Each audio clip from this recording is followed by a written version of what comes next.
ভাবি ভাবি, তোমার চার্জারটা একটু দাও না, আমার ফোনে চার্জ নাই। কেন এত জ্বালাও প্রতিদিন? এই নাও। ভাবি, তোমার ওই কলেজের ব্যাগটা দাও না একটু, আমি কলেজে যাব। এই নাও ব্যাগ। এই মেয়েটা সারাক্ষণ এটা দাও ওটা করতেই থাকে, আমার মেজাজটা খারাপ করে ফেলে। এই বদমাইশ মেয়েটা। তোমার চাচাতো বোন বারবার আমার জিনিস নিতে আসে কেন? ভাবি, একটু তরকারি পাওয়া যাবে? আমার নানু এসেছে বেড়াতে। তোমার নানু আসছে তো আমি তরকারি দেব কেন? নিজে রান্না করতে পারো না? এই সামান্য ব্যাপারে এত রাগ করছো কেন? বাসায় মাংস নেই ভাবি, যদি একটু মাংস দিতে তাহলে আমি রান্না করতাম। কিচ্ছু দিতে পারবো না আমি।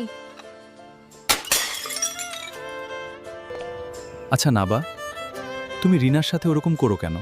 তুমি তো জানোই আমার চাচা বর্তমানে কত অসুবিধায় আছে। তাতে আমি কি করব?